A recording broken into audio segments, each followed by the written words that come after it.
Look up from your telescope, take me on this journey home. I don't wanna wait no more. All right, y'all, we are headed into the very last hiatus of season 3. We just watched episode 13 from season 3 of All American. Let's get into Bring the Noise. Child, this episode was so rightfully titled Bring the Noise because Olivia wanted all the smoke. She brought all the noise in this episode. She was ready to go at all turns, at all stops. Sis was with it. She was ready to fight, and I loved how her and Spencer kind of like just played off of each other. Spencer has really calmed down a lot, and it's so beautiful to see his growth actually complement the journey that Olivia is going on and being able to curb her enthusiasm around her activism and find other ways besides just anger for her activism to manifest. I love, love, love, love, love the line of why can't Black joy be our activism for today? Like when I heard that line, it just reverberated in my head, and I that's all I'm gonna think about for the rest of the week. It's like, yes, why can't us choosing happiness, having joy, be all the fight that we need to have in this moment or in any given moment? Because so often I feel like we find ourselves pushing up against, oppressive norms or systems or fighting for what's right and what we deserve and all of that. And it's always this uphill, tension filled conflict when you are, fighting for what's right or something like that. But also, we forget sometimes to, in the fight, still find happiness and joy and peace, right? Like, we need rest, we need peace, we need happiness, we need it all. No one can really function on anger, pride, and I want what's right to happen right now alone. So I absolutely love this, and that was kind of like the theme for Spencer in this entire episode. But before I get all the way into my breakdown for episode 13, I want to read a statement that Daniel Ezra posted onto his Instagram a few hours ago in reference to the breaks, and I thought that this was so dope that he actually shared this and put things into perspective, because while these breaks have kind of been killing me, I also feel like in the way that the series has been created and was written, I definitely think that we have needed these hiatuses. For me, and I'm going to talk about this a little bit more, but right after the whole Vegas thing, I needed a break because I was emotionally drained. I got so invested in Spelivia early on in the season, I'm already so invested in Spencer as a character and Olivia as a character. And I don't know, like, a lot of the newer people here, my newer subscribers, won't necessarily know this because you might not have gone back and watched those videos, but it took a real emotional toll on me watching these kids go through this super, super dramatic, heavy moment of like, will they, won't they? And I think that the hiatuses allowed for us to have some breathing room as fans, as an audience. It allowed us to think about things a little bit differently and not just plow through the season and keep getting hit with like one thing after the next.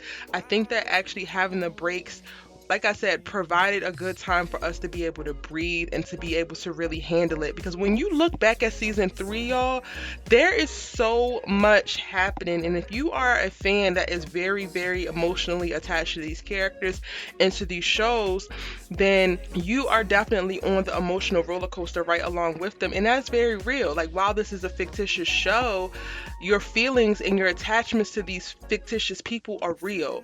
And I definitely think, like I said, we needed a little bit of breaks in between so that we can be able to process and handle it and calm ourselves down. I know I did. But this is what Daniel Ezra posted on his IG. These breaks are not by choice but necessity. Filming through a pandemic is no joke. Thanks to our amazing crew and post-production team, we're still getting it done, but there are setbacks and challenges every step of the way. We're getting these episodes out to you as quickly as possible, but occasionally our team needs a little extra time to get everything where it needs to be to keep the quality and the drama high. The alternative was no season at all. Thank you for your patience. Love, D. If you're not already, make sure that you're following Daniel Ezra. He does not post very often, but when he does, y'all, the content is definitely worth it. I just wanted to take time to share that post because it's so important that we give grace to these creatives. Like, y'all, we have literally been in a global pandemic, and for all of the series that we're able to still create and give us content, I am so grateful because whether y'all know it or not, there are a lot of shows that did not return. There are a lot of shows that did not get to actually make new content. There are a lot of people who have lost jobs.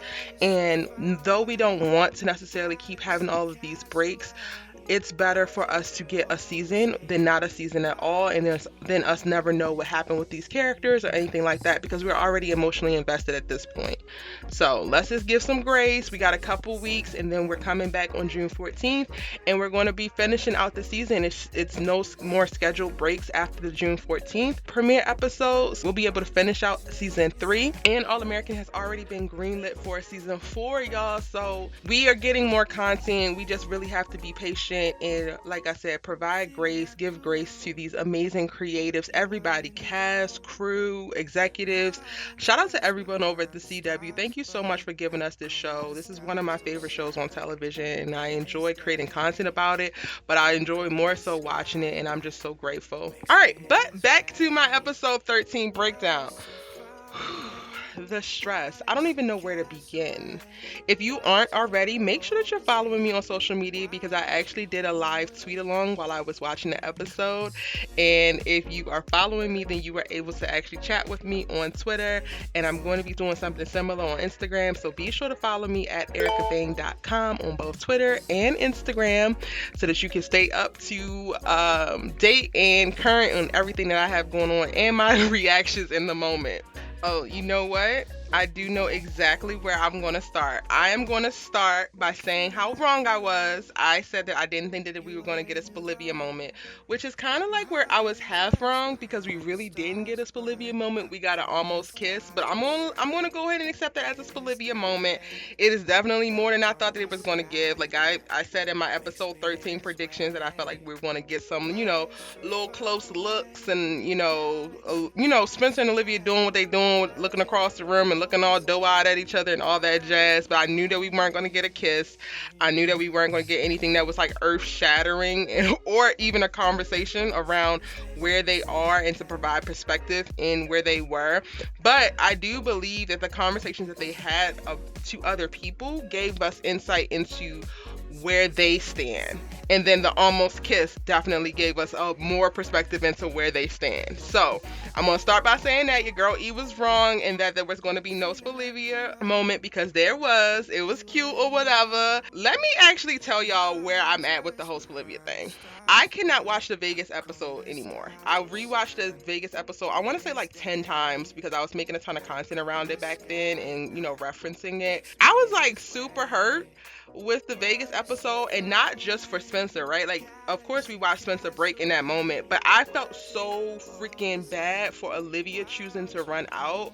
Like, honestly, it really just reminded me of me choosing, like, not choosing happiness or not choosing what I wanted, and like self-sabotaging. So every time I watch that particular part of the scene, like I can watch the episode up until the confession scene and then her running out, that really hit me hard, y'all. I can't even lie. And I've mentioned that in a couple of videos, but I don't think people really registered that I was serious when I said that it hit me hard. And actually, when I recorded a few videos and I talked about, the confessions and what they meant and stuff, there was one video that I actually started crying when I was breaking that down, because it really, it just hit me deeply emotionally. And it's been ever since then that I have decided not to get my hopes up about Spelivia, and to like fall back emotionally in reference to getting invested into their union, because I realized that I was just entirely too invested in these fictitious characters getting together, and to the point that it really hurt me. Like, I really was sad, y'all. Like, I was really crying, and not just like, oh, this is cute, so let me cry a little bit, but like questioning myself and like, oh my God, us women, we just be out here effing it up for ourselves and all that jazz. And I know I'm going on a tangent, but just to give y'all a little bit perspective. So my whole outlook through the rest of the season is like, I'm not going to hope for Spelivia to do anything, because I felt like the writers were going a certain way in reference to having another conversation. And I feel like the writers are dragging it out for a reason, because it's not as easy. Like, love is not always just easy, and it doesn't just happen.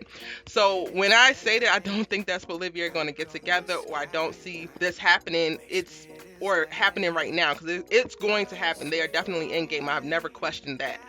But with me saying that I don't think it's going to happen immediately, it's really coming from a place of just not trying to get my hopes up. Y'all can get y'all's hopes up, but I really had my hopes up going into the Vegas episode. I had my hopes up going into that car crash, and I just felt like I was gutted like a fish emotionally. And I personally don't want to feel that anymore.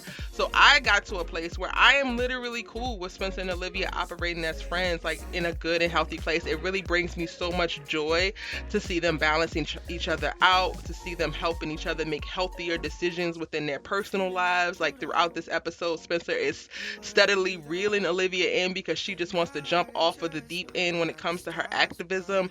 And I absolutely love to see that. So I'm not in a rush for Spencer and Olivia to get together, but that's just to provide y'all a little bit of context of where I'm coming from when I'm giving my opinion and my thoughts in reference to where Spelivia is going and where I see the writers going, because honestly they threw me for a loop.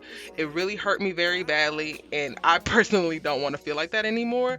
So I'm going to let them go wherever they're going to go. I'm not going to get too excited, and I'm not going to rush it, and that's just kind of where I'm at. But with this episode, like I said, I do think that they have given us a hint in reference to where Spelivia is going and where they stand, and now I'm going to do an updated where they stand video so we can talk about it, because I love that they used other characters to be able to provide perspective on where the Spencer and Olivia stand. Olivia actually giving Asher advice to not worry about her and not worry about, JJ and their feelings, but go for whatever he wanted, was literally her giving herself permission to go for what she wanted.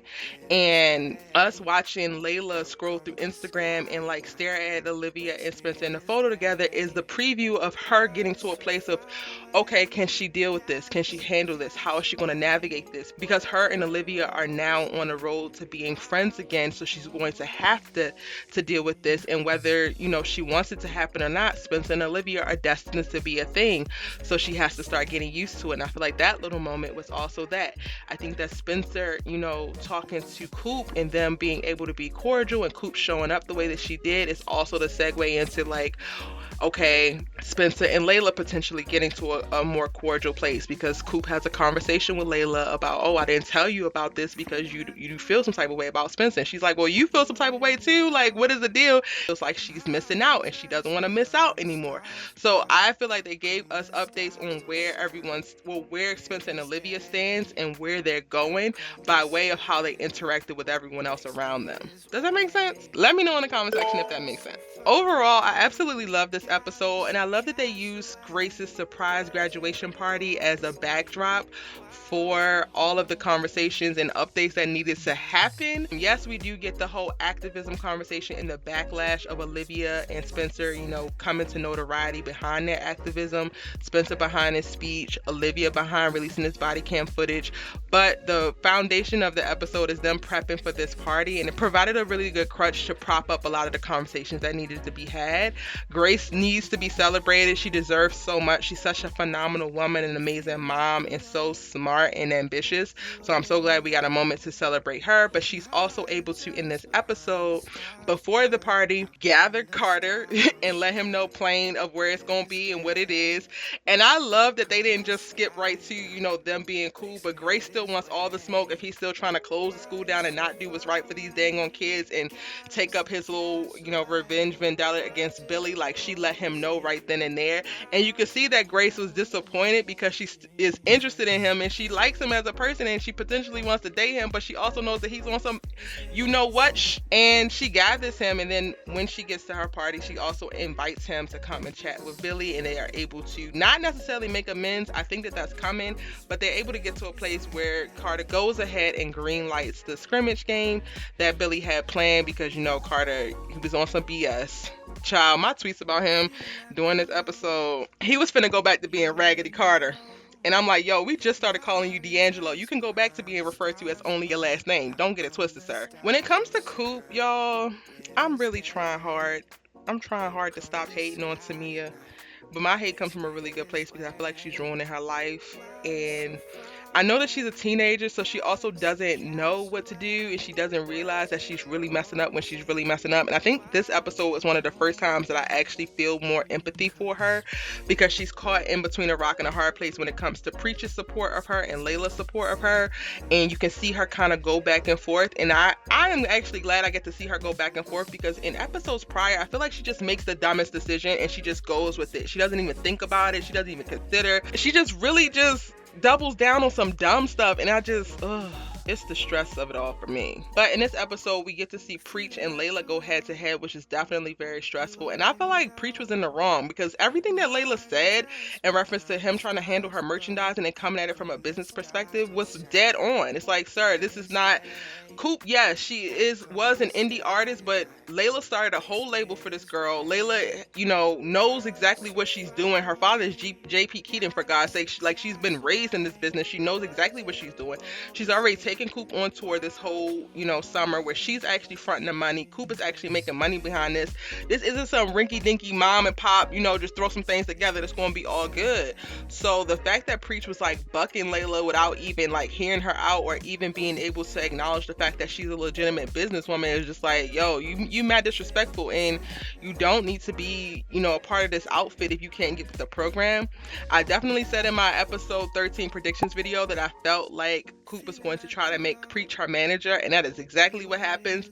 And child, I don't know how this is going to play out, because Preach and Layla definitely got off to a bad start, even though Coop does double back and like let Preach know like Layla is really taking care of me and she's looking out for me, so the thing that she said was not wrong, but I definitely do still want what you bring to the table in reference to knowing where I come from and helping me stay grounded, which I definitely agree with. So again, Tamia was tolerable in this episode. I feel like she's starting to be a little bit less bullheaded, aside from the fact that she's actually made a comment to Preach about, oh, why are you getting me outside of my bed before noon? Ma'am. Didn't you want to drop out of school because you said that you couldn't get in the studio with producers because you were in school at the time? So now you're not getting out of bed before noon? So why are we dropping out of school? So why do we need a GED? Let me stop, because that's just gonna make me even madder at Coop. Moving on, y'all drop y'all Coop thoughts in the comment section down below, because I can't spend no more time on this. And before I continue, I know this breakdown is long, y'all, but we're about to go on hiatus, so I definitely wanted to make sure I told you everything possible within this breakdown and catch you up and all that jazz. But before I get into the rest of it, we are still doing our model search. This is the last week to be able to submit yourself, so if you are in the LA area, check this out. Child, this episode has so much going on. I can't believe I'm still talking. But moving along, Asher. Okay, so Asher is not completely intolerable anymore, y'all.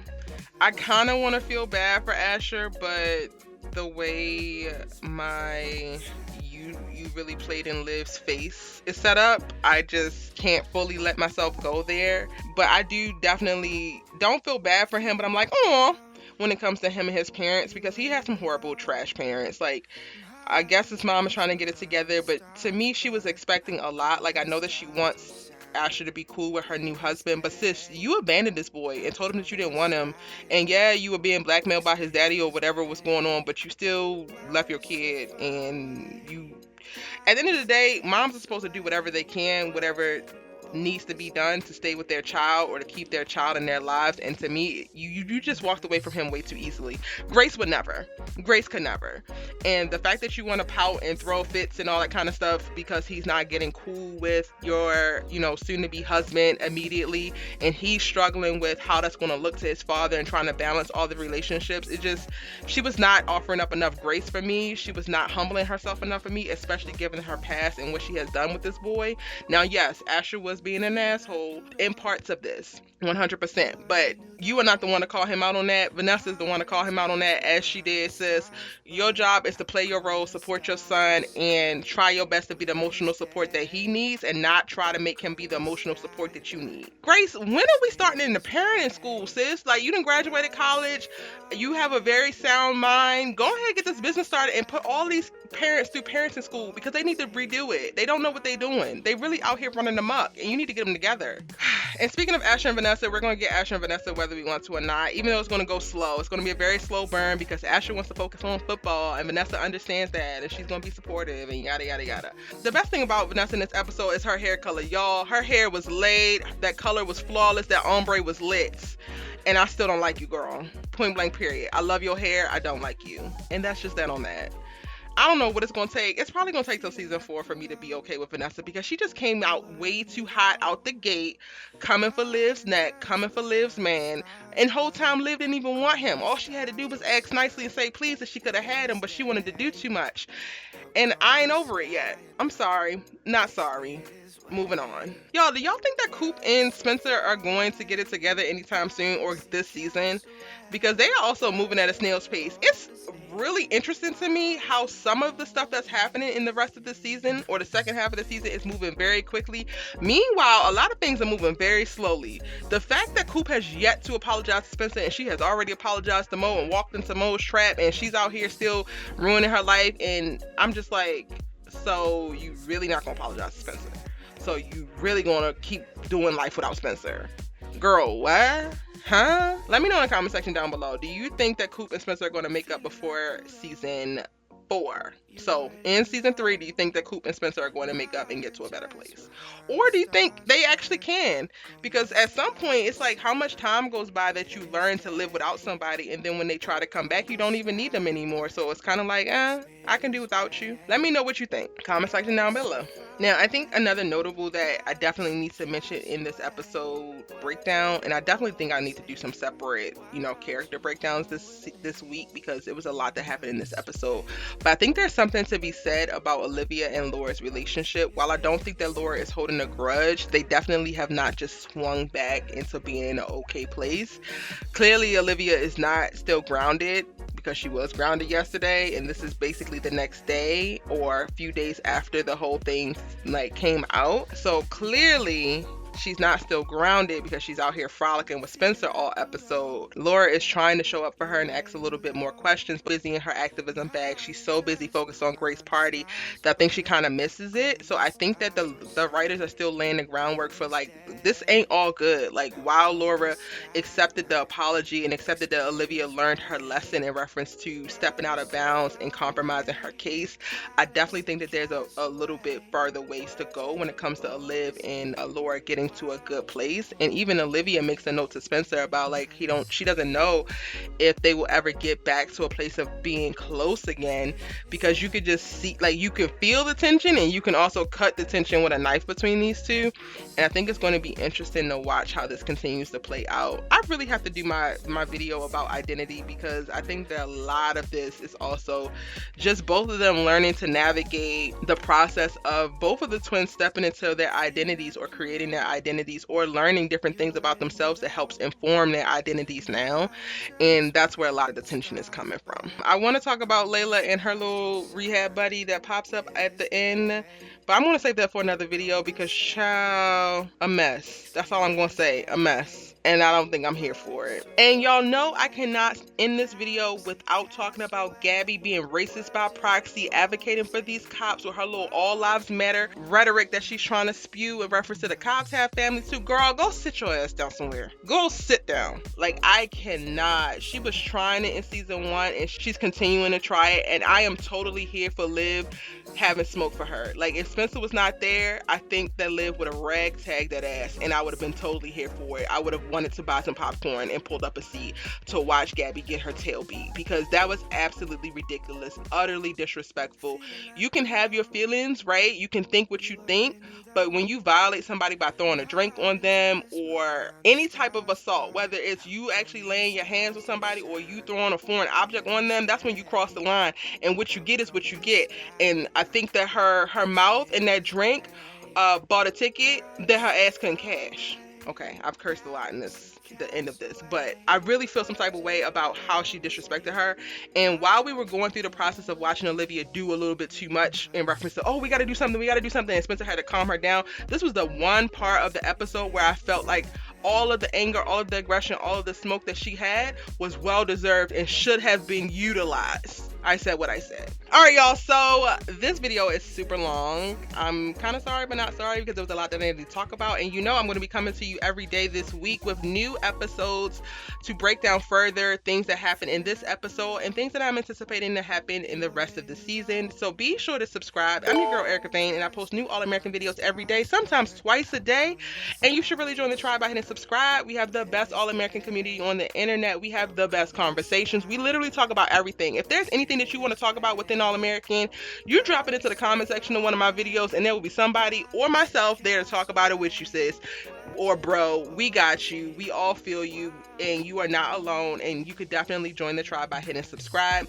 Be sure to like this video because you made it all the way to the end. And if you are a real one and you want to show me that you are a real one, then go ahead and throw out 4 pow or boom or explosion emojis so that I know that you watched all the way to the end, and put that in your comment so that I know that you are an absolute real one, and I got to show you some extra special real love. We have All American inspired merchandise that is on pre-order right now that will be shipping on June 4th, and I'm so excited. We have new designs that we are actually adding every few days, and we are building up to do a huge photo shoot in June. That is what my model search is for. So again, links in the description box to check out the shop, to submit yourself as a model and all of that jazz, to join my new Discord. Everything is in the link in the description box, so you can check that out. If you missed any of my All American videos to date, you can check out my All About All American playlist right here. And if you're looking for something new to watch or something to get into over this hiatus, then go ahead and watch one of these 2 suggestions I got for you right here. Also, let me know in the comment section if y'all down to do a rewatch, because I definitely want to plan 1 or 2 while we're on our last hiatus of season 3. I'll see you in my next video. Bye.